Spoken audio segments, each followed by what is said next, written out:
Hello, magandang hapon sa inyong lahat. So, kahapon 'no, or nung isang araw, napag-usapan natin yung issue ni Sir Gabgo, yung regarding dun sa yun nga, yung teacher daw na pinahiya, et cetera. Now, nagsalita ngayon si Sir Gabgo kasi natanggap niya na yung mga complaints, eh. So, umpisahan natin 'tong unang video. So apparently, may natanggap akong complaint kanina. 3-pager actually. Una, kino-complain niya, bakit daw sa mga clearing operations may nabibigyan ng konsiderasyon? May helmet, sapatos, grocery, tablet, cellphone, or whatsoever. Alam niyo, gulong-gulo ko eh. Sinasabi niyo, dapat intindihin natin kalagayan ng ating mga kababayan. So pag nagbigay kami ng konsiderasyon, galit kayo. Pag hindi kami nagbigay ng konsiderasyon, galit din kayo. Ano ba talaga?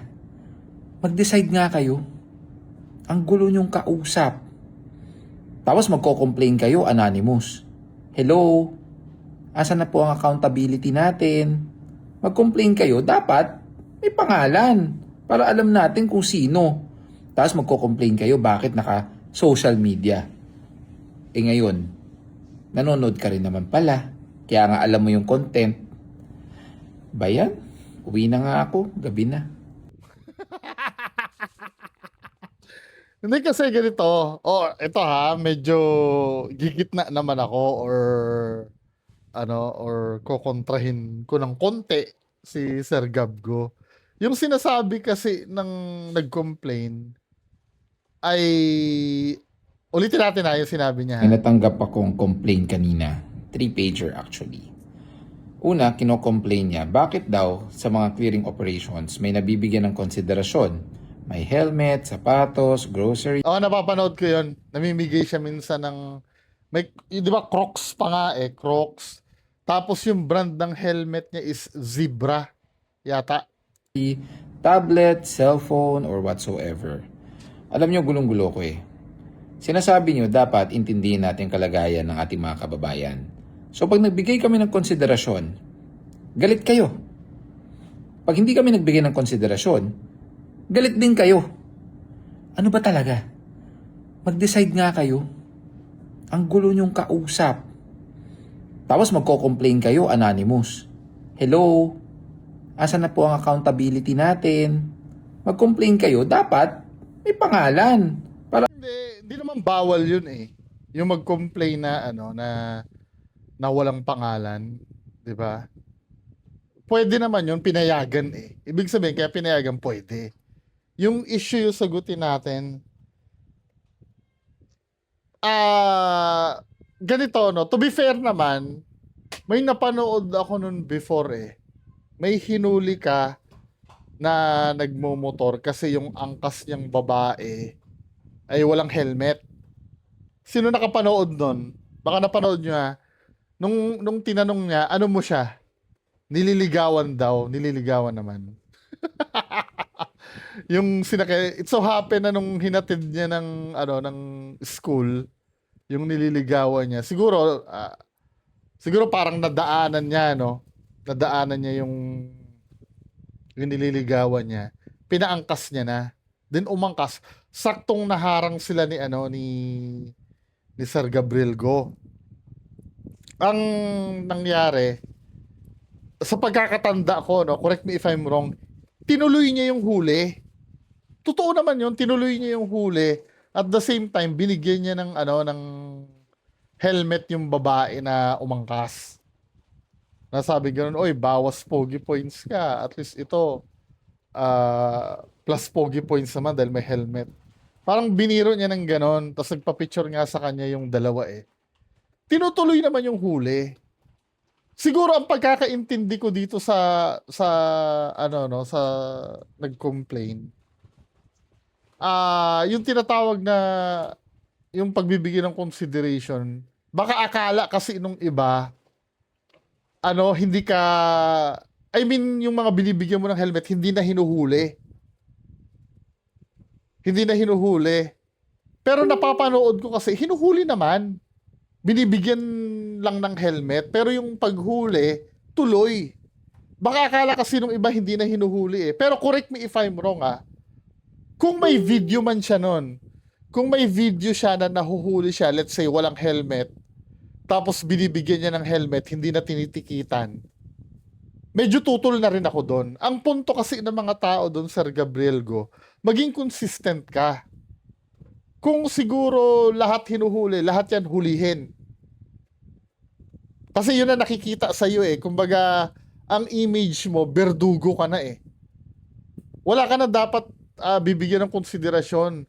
Ang nakakabwisit siguro doon, let's say, dahil ba may sponsor ka, yung zebra helmets, Crocs yata yung isang sponsor mo, di ba? Tama ba ako? O kung Crocs man yun o whatever.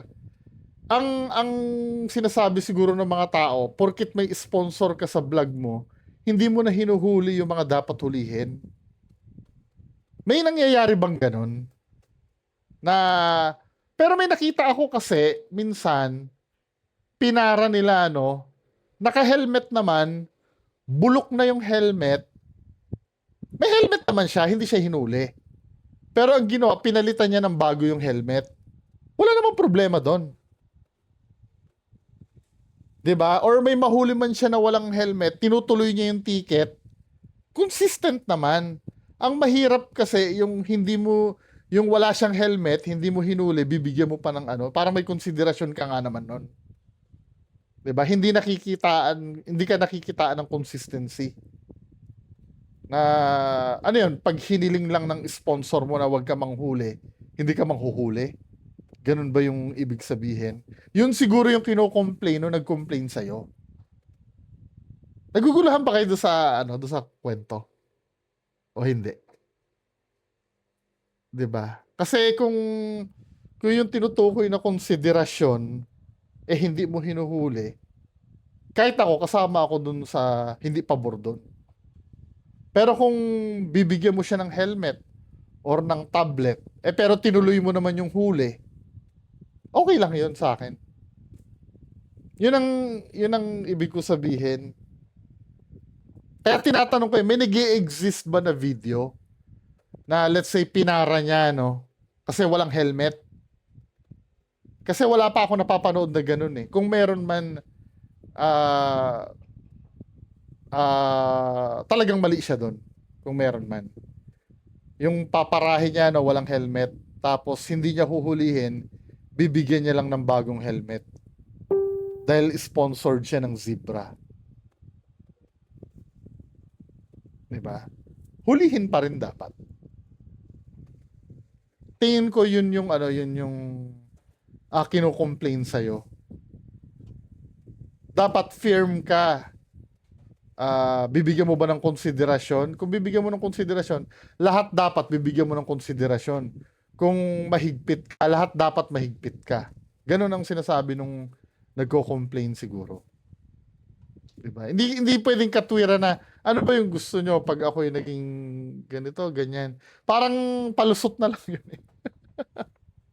Palusot na lang yun eh. Obviously naman, nagiging maluwag ka pag may sponsor ka, pag may gustong ipa-plug yung sponsor mo. 'Di ba? Pero so far, wala pa naman ako nakikitang ganun na video. Kung meron man, mali mo yun. Sir Gab ko. Anyway, next may next video dito. Ito naman, yung yung interview niya sa isang podcast yata. Huwag niyong iisipin na lagi kami andyan because gusto namin kayong hulihin. No. Alam niyo, that's the least that we want. We are Totoo naman yun. Naniniwala naman ako doon na kaya nandito yan, manghuhuli lang yan. Although na merong mga enforcer talagang kotong na ganun yung gawain, yung manghuhuli lang dahil gutom, may ganun talaga. Pero naniniwala naman ako kay Sir Gabgo na hindi ganun. 'Di ba? Pero ikinalulungkot ko, Sir Gabgo, may mga ganun talaga. hindi katulad ng ginagawa mo. naman, huwag niyong iisipin na lagi kami andyan because gusto namin kayong hulihin. No. Alam nyo, that's the least that we want. We are not in the business of issuing tickets. We're not in the business of just apprehending you. What's our business? Is to bring order back in our society. Masyado na tayo magulo. Lahat ng tao feeling natin entitled. Yung mahirap, entitled. Yung mayaman, entitled. Yung middle class, entitled. I think it's enough about that entitlement. We cannot live in a world where everyone wants to be entitled. And Yan kasi ang problema minsan, no? Parang yung Pinoy minsan naobserbahan ko kaya sometimes maraming gago. Ang gusto nila lagi maluwag. Pero pagka maluwag naman, sasabihin, pinapabayaan nyo lang na magkaroon ng kasalanan. Pag may nahuli, bakit yung mga nakamaleta hindi nyo hulihin? Ano ba yun, di ba? Nakakabwisit yun, men. Yung mga ganong pananaw. Na pagka, may ginagawa, no? Tapos, kawawa yung hinuhuli, biglang isisingit yung may mga maleta, kailangan hulihin nyo din. Hindi naman gawain ng MMDA yun. Nakakabwisit yung ganong comment. Hindi ba pwedeng, i-separate nyo yon? Hindi nyo naman, para kasing ang lumalabas, katulad nung napag-usapan namin sa live, no? Para kasing lumalabas na wag hulihin ang mahirap hanggat walang nahuhuling mayaman. Hindi naman kasi pwede yun. Diba? Men, tapos, yung katwiran kadalasan, no? Yung pangangatwiran, pabor naman ako kapag alam mo na ang pagkakahuli sa'yo ay mali. Labanan mo, sige. Pabor naman ako doon. Pag mali yung pagkakahuli, or halimbawa yung halatang hinuhuli ka lang para kutongan ka, pabor ako doon na... Pero pag alam mo sa sarili mo na hinuli ka dahil alam mo din na may violation ka, wag ka na lumaban. Hindi uubra. Kasi sometimes na yung katwiran na, alam mo, nahuli ako, no? No parking dito sa lugar. Nagpark ako, nahuli ako. Titikitan ako. Alam mo yung magtuturo, ba't yung iba po ganyan? Hulihin nyo din yung iba. Culture natin mga Pinoy yan eh. Ayoko magpaka-plastic, ganun din ako minsan if ever siguro na mangyari sa akin ganun. Magtuturo din ako kasi nga, culture nating mga Pinoy yon. Kaya ang pinag-uusapan natin dito yung mali dito sa Pilipinas eh. Hindi rin ako ligtas doon. 'Di ba? Ayoko magpaka-plastic na pagka ako, hindi ako ganyan. Hindi, ganyan din ako. Kaya lang, pinag-uusapan natin dito, yung kailangan baguhin eh. Yung let's say, no, nahuli kang walang helmet, no, habang tinitikita. Yun din, hulihin nyo din yun, hulihin nyo din. Para bang, hanggat hindi mo nahuhuli yung isa, hindi mo dapat ako hulihin. Hindi pwede. Kasi at the end of the day, let's say halimbawa natikitan ka na wala kang helmet, no? Kahit na anong dahilan mo, kahit sabihin mo na yung iba hindi hinuhuli, at the end of the day, ang poproblemahin mo yung kaso mo. Valid ba talagang pagkakatiket sa'yo? Oo, kasi wala kang helmet. Doon lang naman magtatapos ang usapan nun eh. Pwede mo bang depensa na hindi kasi yung iba hindi hinuhuli eh. Ako lang yung hinuli eh. Well, ibang issue 'yon. Although na mali nga naman 'yun For example, pinag-initan ka. 'Di ba? Pero darating din ang punto na tatanungin din eh. Yung pagkakahuli ba sa'yo ay makatwiran o hindi? Doon pa rin babagsak ang usapan eh. Nag-helmet ka ba o hindi? Hindi. Di dapat ka talaga hulihin. Now, kung ipoprotesta mo, ako lang po kasi yung hinuli. Yung iba, hindi naman hinuhuli. Ibang yun, ibang investigasyon yun. 'Di ba? Hindi nun, maaring totoo yun, paparusahan sila sa puntong yon, pero huwag kang aasa na maabsolto ka dun sa hinuli sa'yo. Kasi totoo naman talaga nagkamali ka eh. 'Di ba? Yun kasi ang sakit kadalasan ng mga Pinoy eh. Natin, yan ang sakit natin eh. Yung magtuturo ng iba. to be exempted from the law. Tandaan niyan. Alam nyo, isipin nyo to. Kung Yan, yung mga dahilan na walang helmet, dyan lang naman po eh. Malapit lang naman po ako eh. Hindi, siguro pwede kang makiusap, no? Hindi naman bawal ang makiusap na, sir, baka pwede namang ano, ulitin. Kasi akala ko wala kayo. O hindi, basta gawa mo na ng paraan. Sometimes umaano naman eh. Although na maliit na chance sa ano, pero sometimes ano naman eh, may puso naman yung iba.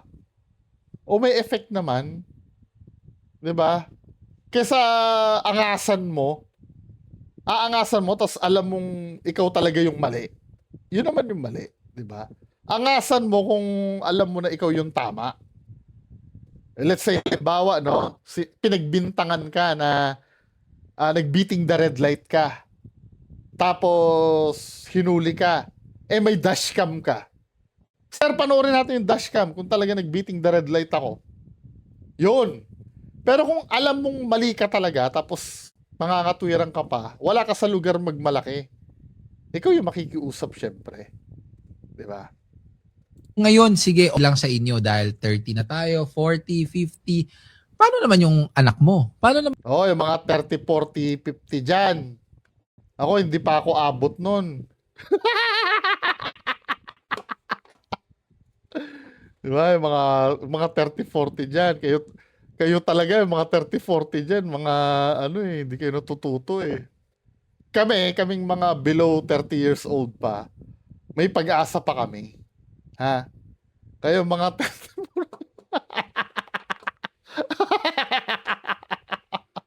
kayo na yung mga magtino. yung magiging apo mo, 'di ba? Are you okay for them to live in a world that is full of chaos? Itigil na natin 'yan. I mean, I hope you understand na Hindi, sa totoo lang, yung disiplina kasi, nag-i-start kasi talaga sa bahay yan. Yung disiplina na yan. No, may kakwento ako sa inyo.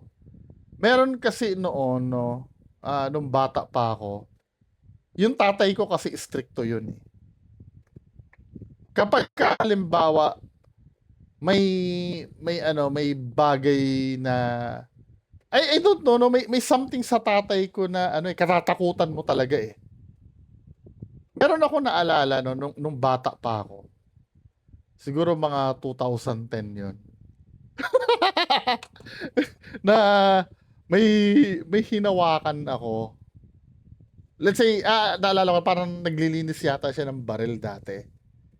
Tapos, kasi businessman ang tatay ko eh. 'Di ba? So may baril siya na naipatong niya. Naalala ko one time, syempre bata ako eh. Na-curious ako na nahawakan yung baril niya. Parang nadampot kong ganun. Naalala ko doon, pinalo niya talaga ako. Na pinagsabihan niya ako na kapag inulit mo pa yan, mas matindi pa yung matitikman mo. Kaya kaya kami sa pamilya namin medyo malayo ako sa tatay ko eh. Sa nanay ko ako malapit. Kasi ang tatay ko nun talaga mabagsik. So dahil naranasan ko yun naka-inject na sa utak ko na kapag ginawa ko pa uli yun, mas matindi pa yung hanggang sa nadala ko yung sa pagtanda ko. Yung para ayokong basta-basta magdampot ng bagay na hindi sa akin. Na pwede, dadamputin ko, pero magpapaalam ako, sa'yo ba to? Patingin ako ha. Pero yung bigla ko na lang dadamputin na, yung parang, for example, no, yung kaklasiko, may bagong cellphone. Nakalagay sa ibabaw ng, ng upuan niya. Yung bigla ko na lang gaganunin, tapos, may mga ganun kasing tao.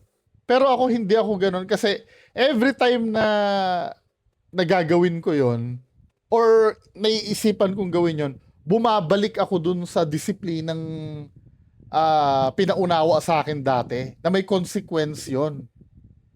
Hanggang sa matututunan ko ng hindi yon. Kaya every time tuloy na may mga pinagbabawal, although na hindi naman 100%, no, may katigasan pa rin naman ang ulo ko.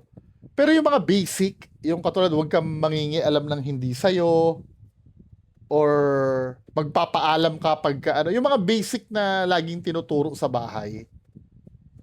Na pagka aalis, magpapaalam ha, yung mga ganon. Maaano mo yun madadala mo yun paglaki mo eh. Alam mo, nasa trabaho ka na, no? Uuwi ka na, magpapaalam ka sa, kahit hindi na kailangan na magpaalam ka sa boss mo, magpapaalam, dahil nakalakihan mo yun eh. Sabi mo sa boss mo, sir, uwi na po ako kahit hindi naman kailangan. 'Di ba? Yun yung yun yung mga madadala mo, yung mga simple na disiplina na basta maintindihan ng bata na pagka ginawa mo ang bawal, may kapalit na hindi maganda. Yung mapapalo ka or mababawasan ang allowance mo. Pag may consequence na ganun, malaking bagay yun eh. Pero kung halimbawa spoiled yung anak mo na lagi mong pinapalampas, paglaki nun, ganun din ang ugali nun eh. 'Di ba? Isa pang natatandaan ko, no, sa school ko naman to natutunan. Yung pagka na-late ka, yung, ito totoo to, sa school namin kasi, pag na-late ka, papag-flag ceremonyhin ka mag-isa. Or halimbawa, ilan kayo na late, 5 kayo na late, mag-flag ceremony kayo doon. Tapos lahat ng mga kaklase mo nakasilip sa bintana, pinagtatawanan ka. Nakakahiya, 'di ba? Kung titingnan mo, humiliating 'yon. Pero dahil doon, kahit kailan ayoko nang malate, kahit nung nagtatrabaho na ako, hindi talaga ako nalilate. Kahit kailan. Hindi ko, kumbaga, nung nagtrabaho ako, hindi ako na-late. Ay, hindi, na-late ako, let's say, baha, yun, no? Wala akong magagawa dun eh. Pero yung ordinaryong araw, na, let's say, pasukan, hindi talaga ako nalilate. Kung traffic, pipilitin kong umalis ng maaga. Kahit na dumating ako doon ng sobrang aga, wag lang talaga ako malate. Nadala ko yun pagkatanda ko. Kahit halimbawa may meeting, may interview, or may meeting sa client, kahit na ako na yung mauna, kahit na malate yung client, okay lang sa akin, wag lang ako malate. Importante yun eh, yung mga natututunan natin, kung tama yung pag-apply, di ba? Yung pagdidisiplina kasi sa anak, biblical yun eh. Kahit i-search nyo sa Bible. Kasi habang hinuhul mo yung bata na may nalalaman siyang rules, no? May mga bagay na dapat at hindi dapat. Kasi hindi naman katwiran na bata kasi yan eh. Bata kasi yan eh. Oo, bata. May mga bagay talaga na hindi naiintindihan ng bata. Pero during those times, dapat alam niya rin na lahat ng ginagawa dito sa mundo ay may limitasyon. Para paglaki niya, maging aware siya kung ano yung bawal sa hindi. Hindi naman magiging perpekto yung anak mo, pero magkakaroon lang siya ng awareness na alamin yung mga bawal sa hindi. 'Di ba? Malaking tulong yun sa bahay pa lang. Feeling ko kasi yung mga Pinoy na magulang ngayon, no, parang hindi na ganun kakarir mamarusa eh. 'Di ba? Sometimes takot pa sa anak eh. Pag gumawa ng katarantaduhan ng anak, takot pa eh. Nagtampo na sa akin tuloy si Junior. Hindi dapat ganun. As magulang, ipakita mo rin na ikaw pa rin yung authority figure sa inyo. Ang trabaho namin, ang trabaho ko, I'm not here because of publicity. Wala akong any personal interest. Ang sa akin lang, I'm enjoying what I'm doing. I'm hoping na pwede nating may ayos pa rin ang problema natin sa kalsada. And syempre, I hope that we will be the source of hope and inspiration for other people. Lalo-lalo sa mga kabataan na pwede nating maayos at kumbaga, hindi tayo nakastagnant lang. Hindi tayo pwedeng okay na to. We can do better and we can be more. Ang kailangan, Isa pa yan, yung okay na yan. yung ganyang culture, no? Although na hindi naman na-achieve talaga ang perfection, pero dapat yun ang aim natin eh. yung perfection eh. Para pag sumablay, at least kahit papaano mataas pa rin yung yung babagsakan. Wag tayong masanay sa mediocre na resulta. lang talaga natin dito, magtulungan tayo. Be more sensitive to other people. Be considerate to other people. Oy, be considerate daw, sabi ni Sir Gabriel Go. Hindi, ibig niya sabihin doon sa be considerate. Hindi yung tungkol sa paghuli. Bilang citizen ng Pilipinas. Kasi baka mamaya ma-misinterpret nyo, be considerate. Ikaw nga, hindi ka nagkukonsidera sa mga hinuhuli mo eh.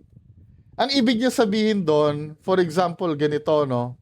Alam mong bangketa ito. Alam mong maraming dumadaan na tao dyan. 'Di ba? Magkaroon ka naman ng konsiderasyon or parang pake na baka mamaya pag dito ako nang naglatag ng tutulugan ko, wala nang madaanan yung mga tao. Yung ganon. I-considera mo naman yung mga gagamit ng bangketa na para daanan. Pag dito ako naglatag ng paninda ko, baka wala nang madaanan yung mga tao. Hanap na lang ako ng ibang lugar. 'Di ba? Dito ako magpa-park. Baka mamaya makaabala ako diyan sa gate ng pagpaparkan ko, hindi makakalabas yung sasakyan. Ito minsan busit na busit ako dito eh, lalo na sa parking ng motor. 'Di ba sometimes isang space yan, alam mong may motor sa harap, no? Tapos biglang paparkingan mo pa sa likod, paano makakalabas yung motor sa harap? Ako, hindi ko gawain yun eh. Kahit na sabihin mong may gano'n, hahanap pa rin ako ng paraan para hindi ko maharangan yung motor sa harap ko. Dahil alam ko, eventually, yung motor na yun, baka mamaya mauna sa akin na lumabas yung tao. Hindi siya makakalabas. Hindi niya malalabas yung dahil nakaharang yung sasakyan ko. 'Di ba? Yun ang sinasabi ni Sir Gabgo na be considerate. At syempre, ang isipin natin yung kapakanan ng bawat isa. And syempre, gusto natin ng progreso, umpisa natin sa sarili natin. Simpleng-simple, mga pagsunod Sa mga anak nyo. sa batas trapiko sa kalsada, it will lead to a progressive society. There are very, very, very few government institutions that inspire. Agree. That are out there that I myself feel inspired by. And one of those few institutions na parang when you hear that they're gonna be doing something, parang feeling mo they're gonna get the job done, right? And one of the MMDA is one of those few institutions that na parang may respect ka eh. And may not just respect, but Hindi nga nirespeto yan eh. Mamayang 2:00, abangan nyo yung video ko. na nagdi-disrespect sa MMDA. know that they're capable and that they have the commuter, the pedestrian, all of us in mind when they do their job. So thank you so much, Sir Gab, for Anyway, so yan lang naman ang pag-uusapan natin. Kayo, ang nasa isip nyo? Hindi, ang lesson lang kasi naman dito, yung disiplina kasi. Kaya isa rin ako sa hindi kumampi dun sa teacher. Yung sinasabi na yung dapat wala ng side comment, wala ng Importante kasi yun, sa akin sa part ko, importante kasi yun kasi sobrang ironic kasi nun eh, na teacher ka tapos hindi ka marunong sumunod sa batas. Sobrang ironic talaga nun. Na sinasabi ng iba, dapat hindi na nag-comment. Yung pagsa-side comment kasi normal yun eh. Lalo na kung halimbawa nabibigla ka, no? For example, may isang pulis, no? Yung pulis ng hold up, dinahuli yung pulis. Ano ba ang trabaho mo? Sasabihin mo doon sa hold upper, pulis po ako. Siyempre, malaman mo yon, maano ka doon, mabibigla, pulis ka pala. Bakit ka nang hold up? Pulis ka. Papapatanong ka doon parang yun yung nangyari doon sa teacher. Na, teacher ka pa naman, ba't ka nang hold up? Kasi mataas kasi ang expectation sa mga teacher eh. Kaya hindi mo makokontrol kung if ever man na magtaka or mapagsabihan na teacher ka pa naman, bakit hindi ka nag-helmet? Siguro kung sasabihin niya, anong trabaho mo? Nagtitinda po ako ng ng mani diyan sa kanto. Hindi ko naman sinasabi na lang yun okay na trabaho naman yun. Pero wala kasi sa pagtitinda ng mani yung may kinalaman tungkol sa disiplina. 'Di ba? O meron man, medyo hindi yun yung main issue sa work niya. Unlike yung teacher kasi, ang number one kasi na goal niyan ay yung disiplina ng mga estudyante. 'Di ba? Kaya yun lang yung dahilan kaya naging big deal ito. Kahit ako din naman ang makahuli, teacher ka pala. Masasabi ko din yun eh. 'Di ba? Anyway, yan lang naman muna pag-uusapan natin ngayong hapon. Magandang hapon sa inyong lahat. Bye-bye.